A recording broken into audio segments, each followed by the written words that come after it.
ରେମୁଣାରେ ବିଜେଡିର ପ୍ରାର୍ଥୀ ଘୋଷଣା ହେବା ପରେ ଦଳରେ ଅସନ୍ତୋଷ ଦେଖାଦେଇଛି। ପ୍ରାର୍ଥୀ ପରିବର୍ତ୍ତନ କରିବା ନେଇ ଦାବି କରିଛନ୍ତି ଦଳର ଜଣେ ସଂଗଠକ ତଥା ଯୁବ ନେତା ଚନ୍ଦନ ମଲ୍ଲିକ। ଏନେଇ ଆୟୋଜିତ ଏକ ସାମ୍ବାଦିକ ସମ୍ମିଳନୀରେ କ୍ଷୋଭ ପ୍ରକାଶ କରିବା ସହ କାନ୍ଦିଲେ ଯୁବ ନେତା। ଦୀର୍ଘ ଦିନ ଧରି ଦଳର କଥା ମାନି ସଂଗଠନକୁ ସୁଦୃଢ଼ କରିଥିଲେ ରେମୁଣାରେ। ଆଉ ଦଳର ନେତୃବୃନ୍ଦ ଓ ସୁପ୍ରିମୋଙ୍କୁ ଭରସା କରି ଦଳର ସ୍ଥିତିକୁ ମଜବୁତ ମଧ୍ୟ କରିଥିଲେ। ତେବେ ରେମୁଣାରେ ଦଳ ପକ୍ଷରୁ ଜଣେ ସରପଞ୍ଚକୁ ପ୍ରାର୍ଥିନୀ କରିବା ପରେ ଯୁବନେତା ଚନ୍ଦନ ମଲ୍ଲିକଙ୍କ ସମେତ ବହୁ କର୍ମୀ ଅସନ୍ତୋଷ ପ୍ରକାଶ କରିଛନ୍ତି। ଯଦି ଦଳର ସୁପ୍ରିମୋ ରେମୁଣାରେ ପ୍ରାର୍ଥୀ ପରିବର୍ତ୍ତନ କରନ୍ତି ତାହେଲେ ଦଳରେ ରହି ବିଜେଡିକୁ ବିଜୟ କରିବା ସହ ଦଳକୁ ଏକ ନମ୍ବର କରିବା ପାଇଁ ଉଦ୍ୟମ କରିବେ ବୋଲି କହିଛନ୍ତି ଯୁବନେତା ଚନ୍ଦନ ମଲ୍ଲିକ। ଯଦି ପ୍ରାର୍ଥୀ ପରିବର୍ତ୍ତନ କରାନଯାଏ ତାହେଲେ ଚନ୍ଦନ ନିଜ ସମର୍ଥକଙ୍କ ସହ ରେମୁଣାରୁ ସ୍ୱାଧୀନ ଭାବରେ ଲଢ଼ିବେ ବୋଲି ଗଣମାଧ୍ୟମକୁ ପ୍ରତିକ୍ରିୟାରେ କହିଛନ୍ତି। আজি এইথিপাই আমি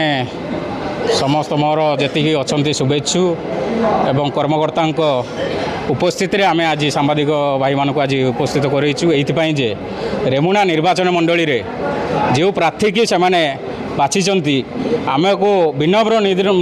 নিবেদন যে মাননীয় মুখ্যমন্ত্রী আমার যে সুপ্রিমো অনেক এ প্রার্থী কি পরিবর্তন করে যে সংগঠন সহিত অনেক যে বিজু জনতা দলক এটি 5 বর্ষ ধরি যেতবে বিধায়ক এটি তাঁক মনোমুখী কার্যক্রম করে সংগঠন নিজ আড়ক আকৃষ্ট করুলে সংগঠন নিজ হাতক রক্ষা চেষ্টা করুলে সেতবে আমি বিজু জনতা দলক এটি রেমুণা নির্বাচন বঞ্চাইবা বহু প্রোগ্রাম করা সহিত ওয়ার্ড স্তর আরম্ভ করি पंचायत स्तरीय पर्यंत समस्त कमिटी गठन कर सारा पर किंतु जेभली भाव में आज अन्य जन को प्रार्थी कराई तो से जे आम चाहूँ आमर प्रार्थी परिवर्तन करा जाऊ एवं मोर जी कर्मकर्ता अच्छा से पचारा सहित जे विजु जनता दल ये उपयुक्त प्रार्थी दो ता माने मु कहूना जे मत प्रार्थी कर किंतु उपयुक्त प्रार्थी की दि जाऊ ता सहित एटी किभली भाव में विजु जनता दल जितब से आम कार्यकारी करूँ किंतु जदि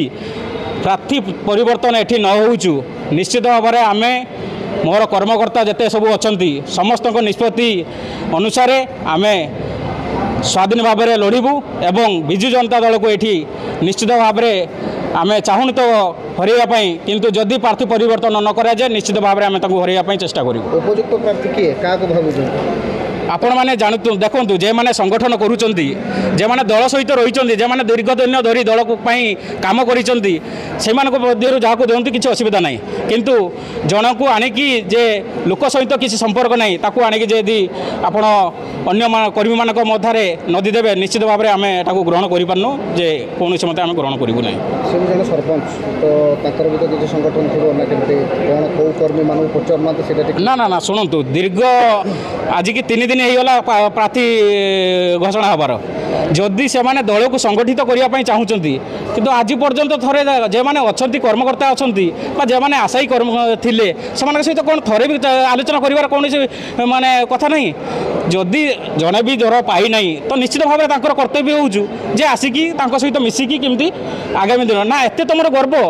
जे आम पाइचे मैंने आम जितबू ठीक अच्छे आपड़ जदि पाई आप जितिकी देखु आम भी अच्छू आम आमर कर्मकर्ता अच्छा आपण मैंने केमी जितिकी देखेबे आम भी अच्छू तापर आम भी देखू आम भी ठीक टाइम उचित जवाब देवु माननीय मुख्यमंत्री की एतिकी निवेदन जे आपण ठीक समय ठीक डिसीजन नियंतु एवं किभली भाव में ये प्रार्थी परिवर्तन हम से उद्देश्य ये कार्य करूँ जदि प्रार्थी परिवर्तन न हो निश्चित भाव में आपड़ रेमुणा हरैबा सहित रेमुणा विजु जनता दल ये स्थिर भाव में कार्य शून्य हो।